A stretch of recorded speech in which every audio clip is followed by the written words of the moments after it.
but this is an hour south of Tampa. So if you're looking on a map, it's west coast of Florida, Gulf, Uh-huh. on the Gulf side they call it. Yeah. And I've been here just 3 years this month. Born and raised in New York City. Nice. They say you move to Florida and the sand gets stuck in your shoes. You can't Yeah, leave. that's true. Yeah. And And how long have you been doing franchises for? so I've been in the franchise industry almost 25 years. I've owned and operated franchises. First one was a great success. We'll talk about this. All right. Welcome in to Vision Pros Live with Jackson Callum. I'm your show host. We will be doing interviews for visionary entrepreneurs and guest leaders who are building fantastic visions out there.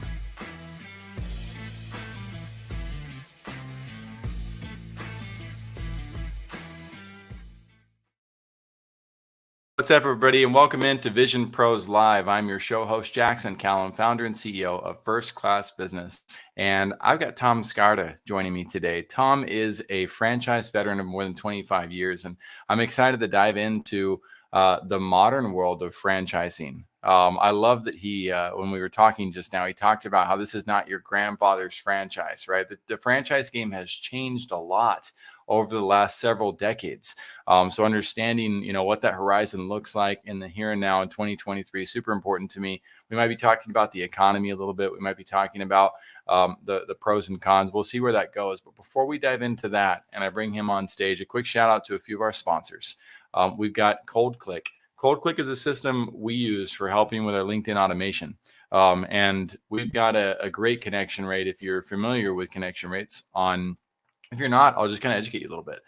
Most people are probably getting between a 2 and a 12% click-through rate or connection rate on LinkedIn. That's not very good. I've had campaigns that get between that 7 and 15% mark when we just don't hit it right.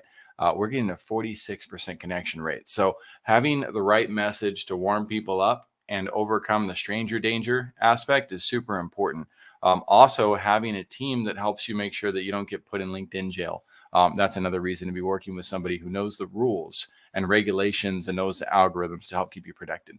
Simply Fast websites. That's another interesting entity. Now, we don't use this entity, but that's because we've already established our brand. If you go to firstclassbusiness.io, you're going to see a website that cost us thousands of dollars to create in terms of energy, time, monetary commitment, and value to our web developer and designer and beyond. But if I were starting from scratch and I'd never built a website before, I personally wouldn't use Squarespace or Wix to do that. I could, but I would rather have some guidance from somebody who knows what's going on. I would know that at $179, I'm not going to get the best website in the world, but what a fantastic pricing point to start with and get your feet wet with somebody who has a passion for the industry. So Shane Michael really impressed me. And I was like, this is great. We have all sorts of people out there who need help with growing their business. I think COVID economics is a thing. I think we're experiencing it as a world. And it just makes that climb for entrepreneurs that much steeper to make it up. So it's important to gravitate towards those who are willing to help, who are willing to give, who are willing to make a big difference. So the Water Project, while our problems as business owners, our challenges are first world, I also plead that you take a look into what you can do to help out in the third world, specifically these areas of Africa that don't have access to clean drinking water. And if you didn't have clean drinking water yourself, you'd probably drink whatever you could to survive, or use to shower and etc. And that can create all sorts of disease and problems. It also means that instead of your kids being in school, they're walking for miles at a time to go get water for their community, to help out. And, that probably leads to some disgruntled relationships. It probably leads to stress, fear, anxiety that we can't relate to, with where we live. So what can we do about that? Well, we can give $1 or $5 or 10,000 or whatever we'd like. But what's really cool about that project is they show you exactly what happens to those communities. So if any of you out there like, dang, Jackson, like you always talk so much about this, like get on with it. I'm going to say no. Like pull your heart out of your butt and start preparing to contribute, and give back. Don't ever forget about the people in this world who suffer more than us, please. That's my plea with you. So now that I'm done chastising those of you who don't like the whole give back thing, I'm going to move on to somebody who does like to give back. We're going to bring Tom on screen. So Tom, thank you so much for joining me on Vision Pros, man. And I look forward to tackling franchise with you. Hey, Jackson, this is an honor. I'm so excited to be on your show. It's so great. And the sponsors you have, man, spot on. I love it. The water project, we'll talk more about that later. Okay, I'll make it. We'll have to put a pin in that and come back to it. It's hard to remember later, but I love that idea. Hold me to it, Tom. So Tom, let's dive in hot and heavy. Who should be listening? Why should they listen to you specifically? And what are they going to get out of today's show? So anyone who is frustrated with their career, thinking about making a change in their life, someone who might be laid off, or somebody looking to even just diversify investments, is someone who should listen. The reason maybe they should listen to me, and I don't know, maybe they shouldn't be listening to me, but my background goes all the way back to being a New York City subway conductor, working on the trains in New York City. After 13 years, there was somebody there, a kind of a senior person said, "Hey, Tom, this is a great job because you'll always have a shirt on your back." He said, "You'll never have a silk shirt, but at least you'll have a shirt." And I was like, wait a second, that sounds like mediocrity to me. And so I want to be a business owner, because as I looked around, my bosses were not wearing silk shirts, but business owners were. And so I realized that a franchise is a business with training wheels. And that's what I needed. Somebody to hold my hand, take me through the whole process from learning how to even understand what a franchise is all the way to building the business and being able to sell it. So I bought a franchise back in 2000. In 2005, I sold it and semi-retired at 41 years old. And then I bought a second franchise just, because I was cocky and I thought I could do anything I wanted to. I bought a second franchise, and within 2 years it failed, and I lost almost my entire life savings. That's what made me a franchise expert. And that's why somebody should listen to me if they are thinking about buying a franchise or getting into business at all, is I can show you the ropes and how to avoid getting in financial trouble. Oh man, I love that. I really do. And I thank you for utilizing that story. I mean, we as a society, I think this is just in general human instinct. We want to follow the perfect path, right? We want to follow that person who never made a mistake along the way. But we forget that we make mistakes every day, and we're going to make mistakes, right? We're going to have challenges. So, I would much rather, if I was going to train to climb Mount Everest, for instance, yes, I want to train with somebody who's been successful at it, but I would be stupid to also not look for the advice and the training from the person who did not make it, and find out why, didn't they make it? I mean, we should get multiple opinions, but as we talk about the Franchise Academy, we're going to come back to that particular experience of the failure, probably heavy and hard in just a little bit. So what's your vision for those that you serve in 30 seconds? My vision is to help people get off their duff and make a change in their life, because the world is waiting for them. Everyone has a gift, and I am trying to get it out of them. And it's not just about franchising. It's about making that change to get out of your own way. Yeah, very good. Okay. And I like this. You've got this stance, this natural repellent to mediocrity. So do I. We get along on that big time. So what about you? What's your vision for yourself over the next 10, 15 years? Well, I'd like to play golf as much as I can, but I Yeah. realized early on I wanted to, be on a grand stage and try to affect all these different people in audiences all over the world. And I realized that I could just affect people one person at a time, and that has a butterfly effect and a ripple effect throughout the world. And so I do that. I just want to be able to communicate with people and help them, get to levels in their life that they would not have been able to get to if we never met.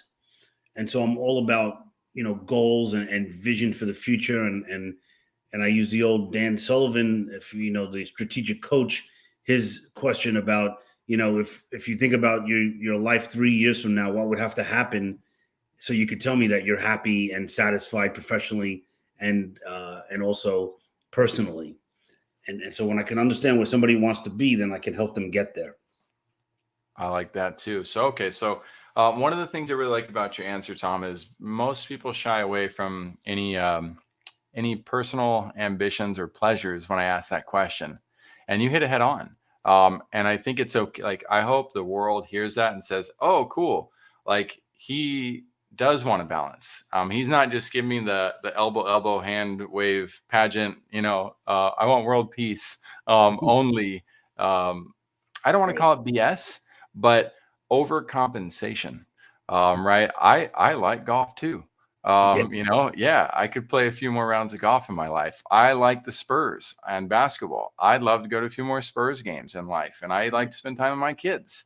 Right? Those are certainly important things, and I also appreciate that you talked about helping the one. Your stage opportunities, they'll come. You keep helping the one, that's going to continue to lead to that. But rather than just chasing the big ambition, it looks like you're also appreciating the victories along the way.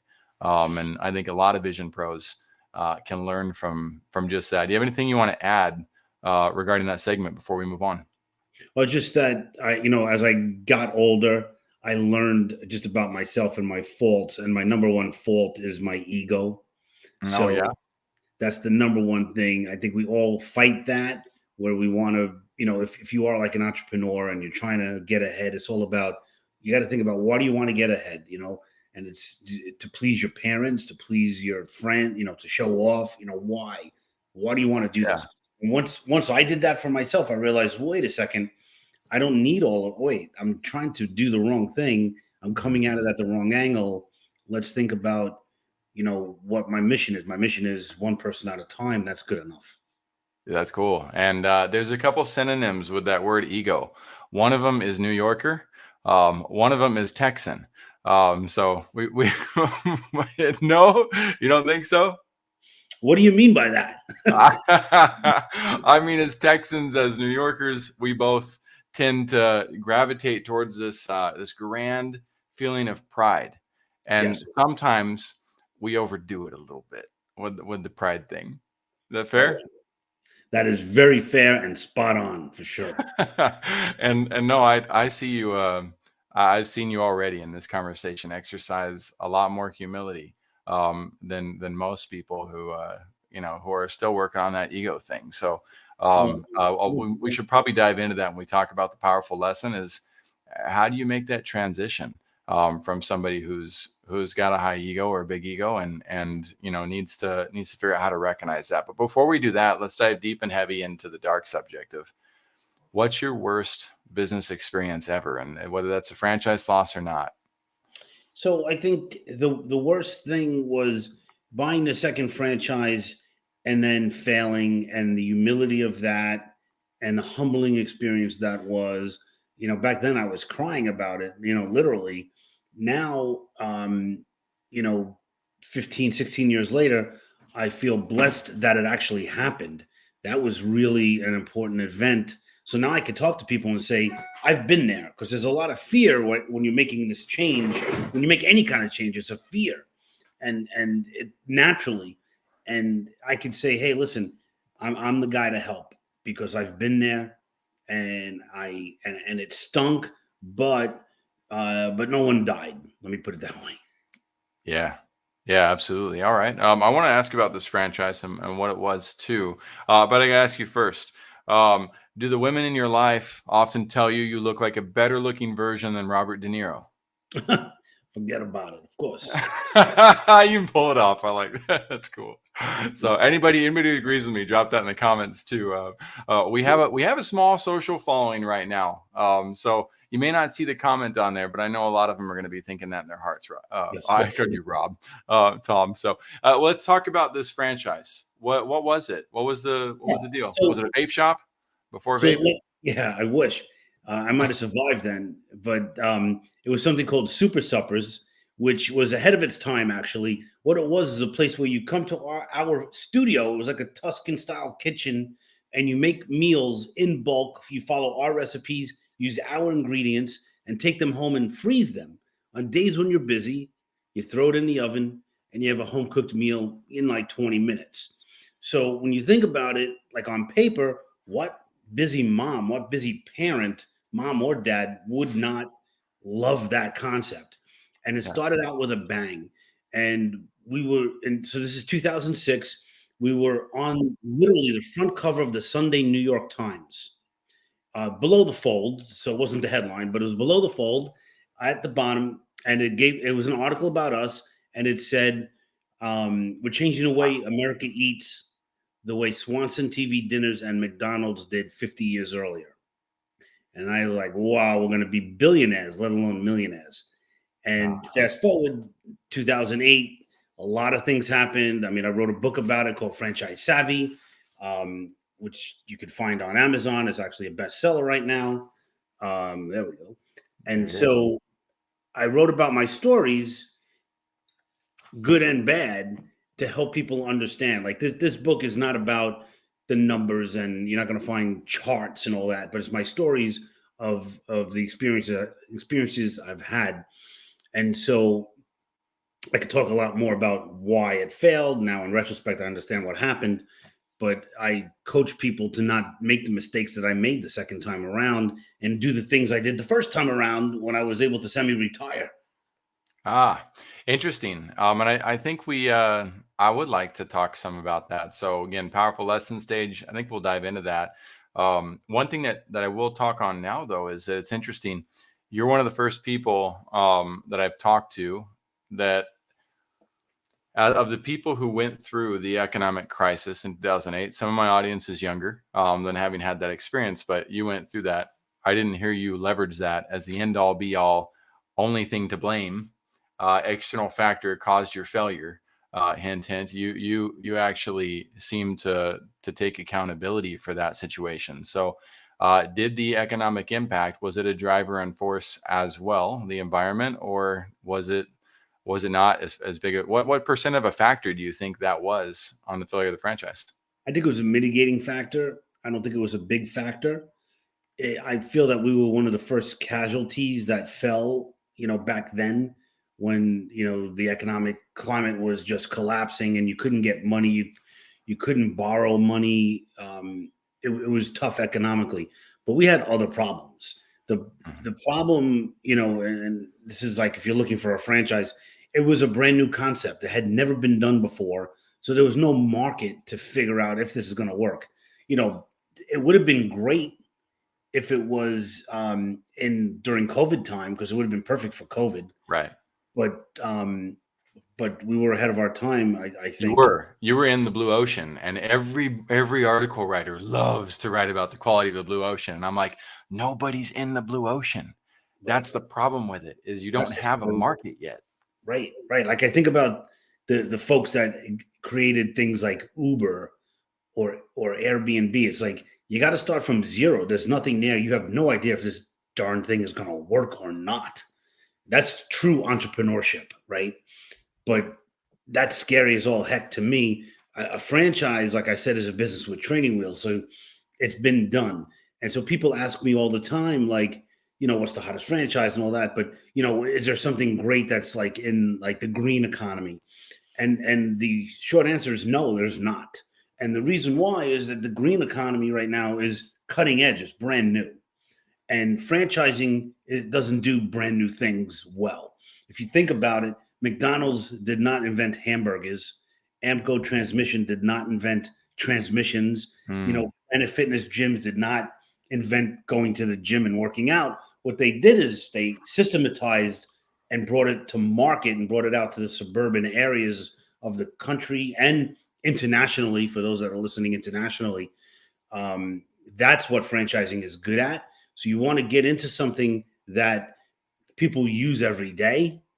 And, people say, oh, but there's competition. Yeah, there's competition because people use it. It's a market.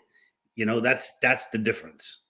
Exactly. And let's take a look at this together to drive your point home. Uber, right? How much funding did they start with, right? They started with a funding round of 1.3 million. Now, that's not a lot of money, but that's more than most of you raise. And if you're in a blue ocean, a new concept, then this is something you need to consider. Let's go down a little bit further, though, and see the truth behind how much they raised. Uber funding round, Crunchbase. How much? Uber has raised $25.2 billion. Okay. Wow. I'm not sure that Crunchbase has this information correct, but I have heard that they've they've raised over 100 million. So you'd have to look through this, whether it's 100 million or 25 billion. Both those numbers are beyond what most people consider when it comes to tackling a market. But if you're going to tackle a blue ocean market, oh my goodness, the amount of awareness you have to raise for what's going on, the amount of hoops you have to jump through, Right. politics, etc. It's insane.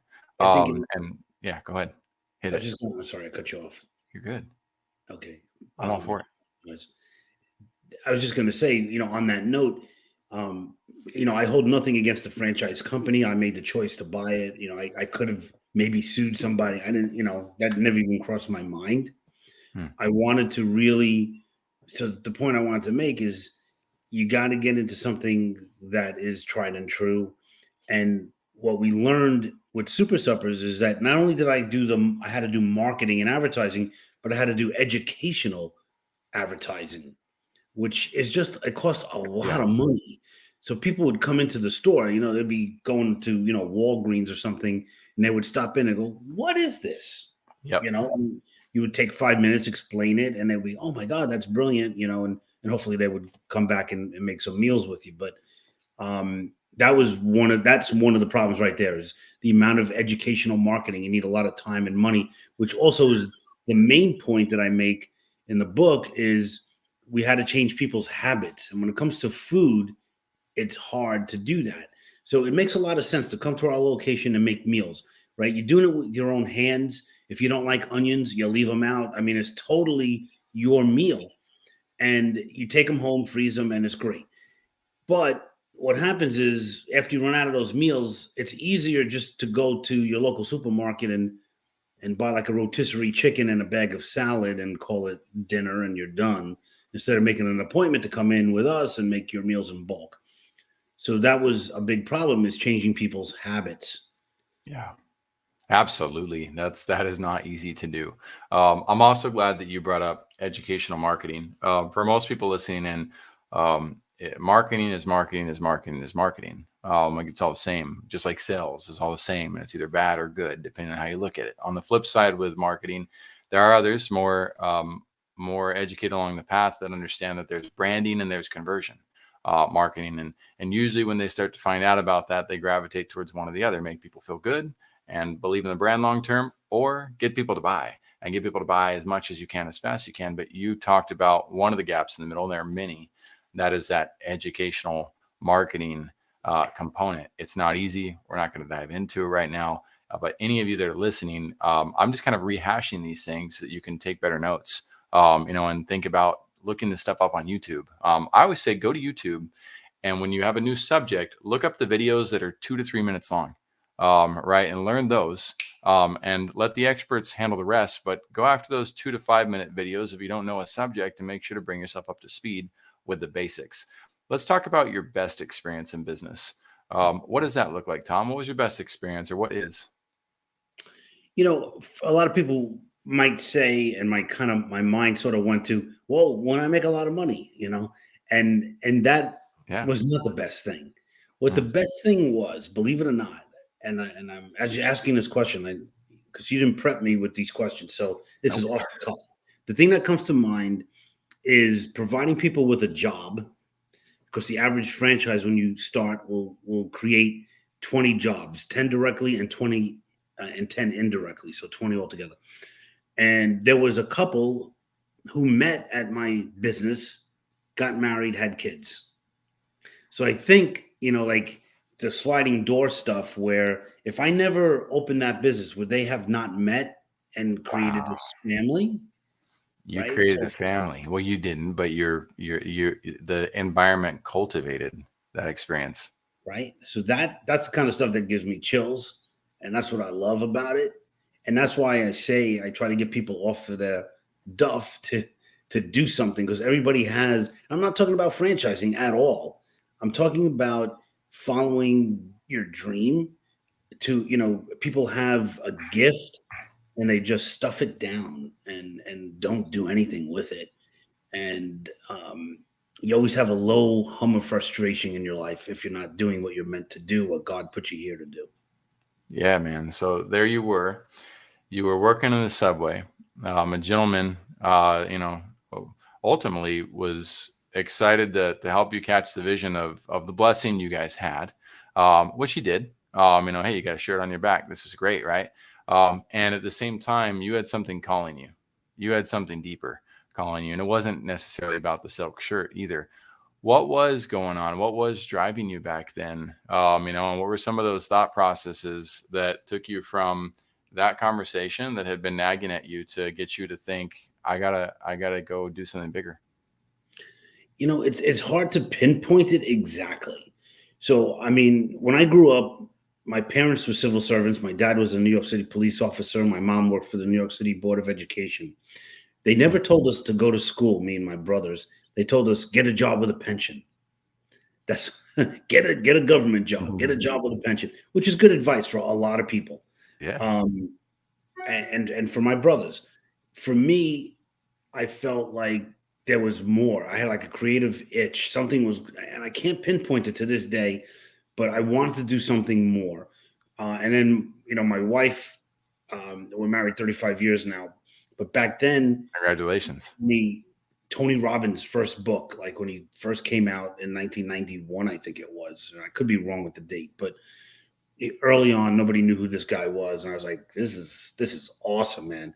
And I started getting into more and more of that kind of reading. Like the listeners probably heard of Rich Dad Poor Dad. If you haven't, buy that book immediately. Ding ding. Agree with that. Right? And there's so many like that. We could probably spend a whole podcast just talking about business books that change our lives. Yep. But so I remember very clearly sitting on the train reading Rich Dad Poor Dad. One of the reasons I'm here today is because of that book. And so you start getting that kind of, when you start feeding your head that kind of information, it comes out in different ways. So it came out in me buying a franchise. And I tried different things prior to that. I tried multi-level marketing. I tried to start like a marketing business. I didn't know what I was doing. And that's when I realized, hey, I went to some seminars and I read books about franchising and realized that a franchise is a business with training wheels, as I said earlier. And that's what I needed. I needed the systems. I needed the process because I didn't know what to do. And most business owners don't. And that's why, starting from scratch is very, very difficult. Even if it's something that's tried and true, auto mechanic, it's, the thing that you realize when you get into business is that the business, that like fixing cars is 10% of owning an auto shop. It's all the other back office stuff, employees and taxes and marketing, and you know how it is. Yeah, I do. I love that. The franchise is a business with training wheels. I'm going to pull that up on the screen while we talk. Just drop it right there. And let's dive into the next question. So, that alone is a massively powerful lesson for those who are ready to hear it. For those who aren't, it can feel, again, that ego can come in like, I don't want training wheels. I'm not a baby. I'm not a child. Aren't we all? But going towards that, the next powerful lesson, if there's one powerful lesson you could share on this podcast, it was your last opportunity to share a lesson, what would it be? The lesson I would share, if like this was the last time anybody was going to hear from me, is don't become infatuated with a business concept. Keep your mind open. What you think might be the right thing may not be. So research it, know what you're getting into, understand every aspect, write a business plan, write that business plan over and over until you got it. You could kind of recite it, and just don't become infatuated. Okay. And then back to some of these other powerful lessons we were talking about. Feel free to hit whichever one comes back to your mind, whether it's you want to circle back to the water project or you want to circle back to one of these other elements, or you want to dive into franchise and what should we look for? I know the audience is probably like on the edge of their seat, like what are we supposed to do with franchises now? So feel free to go in any of those directions. Wow, we have limited time, and I want to talk about everything, but the one thing is like the water project. I've heard of it. I had no idea that you were involved. And I'm involved in a small way. I'm a contributor like everybody else that contributes. no, I hear you. I mean, even cold click. I want to learn more about myself. I mean, your sponsors are great. Like for me, I have a little podcast called the Franchise Academy, and I don't have sponsors. But when people come on the show, I ask them to contribute to some humanitarian causes, whether it's Make a Wish Foundation. I have 3 or 4 right on my website. They click through, money goes straight to them. I don't touch it at all. And that's because. So my point is, like with the water project, you're here, you're trying to like do stuff and make business happen and customers and marketing and blah blah blah. And why are you really doing this? And what you're doing is you're building a base so you can help less fortunate people. I can make a lot of money and buy a Ferrari. That's not going to do squat for me personally. I mean, I'll be happy with it for like a day or two. After a while, it's like, all right, I got a Ferrari. But when you are helping less fortunate people, whatever on your heart, whatever's important to you, that's what makes you get up in the morning. And that's why you got to know your why, which is the sign I have behind me. You got to remember why you're doing it. Otherwise, it just is going to become stale. Your customers will feel that it's stale coming from you. So you got to know your why and act on it on a daily basis. Remember it, meditate on it, pray on it, whatever it is. And that's kind of, I know it's esoteric and a lot of people are like, oh, it's not what I want to hear on a business podcast. But that's going to drive you, man. I'm telling you, that's going to be the key. It's huge. And people may not want to hear it, but I hope they, again, pull their earmuffs off and take the opportunity. I think we do have, one, there are lots of people who appreciate that, who are older in life. We also have learned a lot. If you look at Forbes and Inc. and some of the studies out there, the younger employees, they tend to appreciate more the experience, the aspect of belonging. They want to make a difference in what they do. Certainly, they want to create wealth. But Tim Ferriss ultimately led the charge for creating the NR, the new rich, right, which is experience rich, doing things, with your time. So I think there's the nice thing is that's no longer a blue ocean. That is the primary ocean that people go to, as they're looking for just that. So words well said, and to put some practicality behind it as well. And I would ask, franchise 2023, what should we be looking at? What can we expect from the Franchise Academy too? Because let me give a couple examples. I do have a little bit of background in franchises. One, I eat at them often, right? So there's a McDonald's near my youngest daughter's house. We go 3 McDonald's away in our case. Because the experience is, one, their playground shut down, but the one that's 2 McDonald's away, the experience is awful. It is horrific these days. And so we specifically go 3 days, three down. I don't know if it's a different franchise owner or not. But one of the challenges you face as a franchise owner is taking for granted, that you have a responsibility to maintain that franchise and try to be the best out of those franchises if you want to really win. Now, flip side, my parents owned a Twice the Ice machine that they sold with one of their businesses. That's a pretty popular franchise right now. They did pretty well with it. They didn't do as well as they wanted to. It says every entrepreneur in every venture. So they did really well with that little franchise icebox machine. What franchises, though, you've had your eye on the market as a franchise leader? What should we be looking for? What principles, what red flags? How do you choose which one you want out of, I don't know, is there 1 million franchise concepts these days or 100,000? Well, great question. And thank you for this question. This is kind of my forte, right? So there's 4,000 franchise concepts that span 90 different industries.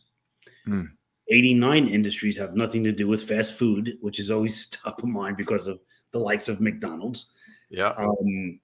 So almost anything any kind of skill set that you have, you could probably employ it in a franchise. So that's important. Like I said, you may not. So in my opinion, a franchise is not the be all and end all for your professional career.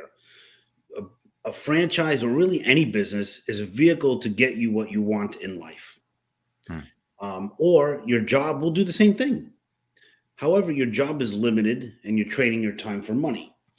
In a business, you're building a lifestyle and you can actually buy time. It's the only, they say time is the most valuable commodity, and it's true. But with the right business, with systems in place and great employees that are working and doing, you could buy time. Meaning, like, if I don't want to do task A, I hire somebody to do it, and that could be in your business, and it also could be back at home. I don't like to go to the dry cleaners, and I don't like to get my car washed.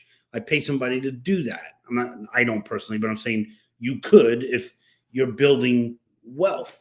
And by doing that, you're also providing somebody jobs and to help you. And so it's a symbiotic relationship with your employees. In the franchise world, there's in a lot of cases there's no barrier to entry, but there's a barrier to scalability. And that's what the franchise will help you with, is to scale it and get it really big. Like, a lot of people will start up a store or buy a store, and that's it. They got one, they chase their tail, trying to keep it alive. Employee turnover, the whole thing. But in a franchise, they teach you how to avoid a lot of those potholes that people would run into. So that's important. The last thing I wanted to say Mhm. is, the title of this podcast, we're talking about it's not your grandfather's franchise. What I mean by that, because we didn't touch on it yet, is the fact that right now there's an enormous amount of money being poured into franchises all over the country, private equity money. Um, because they know that franchises are successful for the most part. And Mhm. and so we have, you buy a franchise. It could be a simple house painting franchise. I mean, you can't really get more simple than that. Painting houses. Like, why would I need a franchise? I could just go to Home Depot, buy some brushes, and go to work. Well, yeah, you could. But what the franchise provides is, as an example, a customer facing app. So when I get a customer, they can see my employee, see their background, how long they've been painting for, and they see them on a map driving to their house. They see their background. Oh, they got a dog. They have a wife. They have a kid. And so that kind of stuff is what makes a franchise just kind of blast out in the market, and really kind of blot out the It's sun. huge. It's a laser beam of marketing. It's a marketing machine for you. And in addition to that, let's look at the worst case scenario in these situations. So I go get a bucket of paint, right? And I go to paint a house. And I get there, I paint the house, and the homeowner hates the color, even though it's exactly what they asked for, right? And now I've got to figure out, how do I handle this argument with somebody who wanted this done? And whoops, we spilt the paint bucket. And the paint bucket ends up causing problems. So now we've got to cover the costs and expenses of that too. But we forgot about business insurance. So we didn't get business insurance. And so now we've got a lawsuit on our hands and thousands of dollars in repairs. And on the way home from that paint experience, I had bought a magnet on Vistaprint for my car to showcase my brand name. And bam, I get hit by another car. But because I have my logo on that car, I am now liable. My company is now liable for that wreck, because I also didn't have insurance that covered the experience that occurs as I'm traveling to and from those jobs. And I've got all these problems. And then you got taxes to pay and figure out. You've got like you said, there's so many things that as entrepreneurs, we take for granted. We don't realize, like, oh, we'll just figure that out. Like, and you can. And you don't always go through, very rarely do you go through all of those scenarios. But there are so many scenarios like that you have to learn to overcome as a business owner. And the franchise is there as the ultimate series of mentors, and I would say companions that you can learn from. You've got a built-in mastermind of people trying to do the same thing, going through the same problems and challenges. I, as a business owner who's done it the hard way many, many, many times, understand completely the value of a franchise. So well said, Tom. Thanks for getting me on my tangent for that. Yeah, no, that's great. And the other thing that I think, you there was something else that you left out, which would have made it a little bit even more less desirable to have your own business. And Oh, it's escaping me at the moment, but you know, oh, the thing is so back to the painting business. So you show up and there's competitors looking, I'll say the yellow pages or Google painters in your neighborhood. There's a million of them. yes, And when sir. they come to your house, they're coming in a broken down pickup or a broken down van. They might have a baseball cap that says their brand name on it, and then they do their estimate. They have a tape measure, and then they're doing it on this paper that they got from Staples. When the franchise comes, it's a branded truck. It's wrapped in the colors and the logo. They're wearing the shirt, the uniform, the whole nine yards. They have an iPad with a laser measuring thing on it, and so they could measure your house. They know the difference between how much paint it will take to paint a 6-panel door as opposed to a 1-panel door. Mm. And when they came to paint my house, the first thing they said to me was, "What's one thing that we can do that will have you never recommend us?" And I'm like, "Great question." It's like, leave the side gate open and let my dog out. You will never be allowed on this block again, let alone get a referral, right? So it's that level of professionalism. So the guy who's just a regular painter, he's going to ask you for 50% down payment. The franchise company won't. Yeah. And the reason the non-franchise guy asks you for the down for 50% is because he can't afford to go to Sherwin-Williams and buy the paint. So he needs that money so he can buy your paint to paint your house, because they're chasing their tail because they don't know how to run a business. They know how to paint a house beautifully, but they don't know how to run a business. Right. And with that, they might know how to, but they've also got to attract subcontractors, right? You do in both scenarios. And which company is going to attract the higher quality worker, the Sherwin-Williams that has a brand name benefits package, an infrastructure for hiring and HR, or the guy who's trying to figure it out on his own and can't provide you a whole lot of security about why you should work with him. Maybe he can kind of promise partnership or some type of flexibility that you can't get elsewhere. So if you hire workers who want flexibility, another word for flexibility is inconsistency. And so it's important to realize that there's virtues and vices that often go hand in hand with each other. Think about it from a restaurant standpoint. If you were going to get a job at a restaurant and you had the option between a hole in the wall where you don't know the owner, you don't know the brand, you don't know the culture, you don't know what to expect, or Chick-fil-A. And at Chick-fil-A, you got, again, all the benefits. You got a great salary, you got great training. It's nice and clean. They treat people with respect. There's everywhere you go. Chick-fil-A is almost the exact same in terms of their service. Bright flowers on the tables. Which one is going to be more attractive in general? I think it's an easy answer for all of us listening in.